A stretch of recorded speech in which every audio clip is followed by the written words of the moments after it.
पुरुषोत्तम मास महात्म कथा अध्याय 1। अधिक मास में भगवान विष्णु और कृष्ण भगवान की पूजा की जाती है। इस महीने में पुरुषोत्तम मास महात्म की कथा पढ़ना बेहद शुभ माना जाता है। कथा की शुरुआत ऐसा कहकर करें, कल्पवृक्ष के समान अपने भक्तों की सभी मनोकामनाओं को पूरा करके अलौकिक कार्यों द्वारा समस्त लोगों को चकित करने वाले वृंदावन विहारी पुरुषोत्तम भगवान को मेरा नमस्कार। नारायण, नर, नरोत्तम, देवी सरस्वती और शिवाजी जी को मैं नमस्कार करता हूँ। यज्ञ करने की इच्छा से असित, कश्यप, जाबाली आदि ऋषि नैमिषारण्य में आकर यज्ञ करने को तत्पर हुए। इधर तीर्थ यात्रा के लिए सूत जी अपने आश्रम से निकले और पृथ्वी का भ्रमण करते हुए उन्होंने नैमिषारण्य में आकर सभी मुनियों को देखा। संसार रूपी समुद्र से पार करने वाले उन ऋषियों को नमस्कार करने को देखकर उस नैमिषारण्य में रहने वाले समस्त महर्षिगण सहसा उठ खड़े हुए विचित्र कथाओं को सुनने की इच्छा प्रकट करने लगे। तब नम्र स्वभाव सूत जी प्रसन्न होकर सब ऋषियों को हाथ जोड़कर बारंबार दंडवत प्रणाम करने लगे। ऋषि लोग बोले, हे सूत जी, आप चिरंजीवी तथा भगत भक्त हो। हे महाभाग, आप थके हैं, इस आसन पर बैठ जाइए। ऐसा सब ब्राह्मणों ने कहा।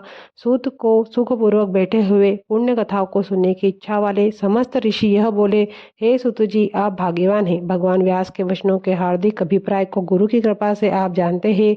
हे महाभाग, संसार समुद्र में डूबते हुओं को पार करने वाला तथा शुभ फल देने वाला आपके मन में निश्चित विषय जो हो वही हम लोगों से कहिए। इस प्रकार ऋषियों के पूछने पर हाथ जोड़कर सूत जी बोले, हे समस्त मुनियों, मेरी कही हुई सुंदर कथा को आप लोग सुनिए।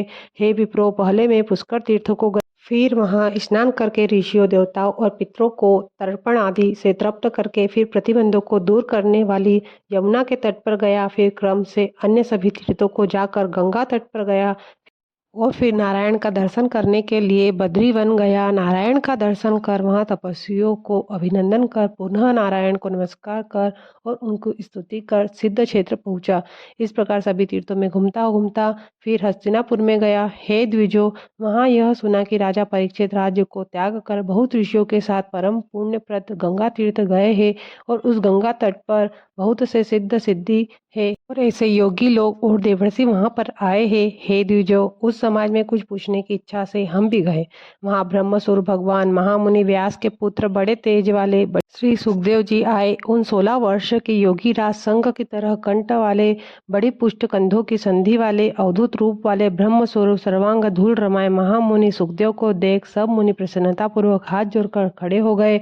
इस प्रकार महामुनियों द्वारा सत्कृत भगवान सुख को देखकर पश्चाताप करती हुई स्त्रियां और उनके बालक जो उनको चिढ़ा रहे थे दूर ही रह गए और भगवान सुख को प्रणाम करके अपने अपने घरों की ओर चले गए।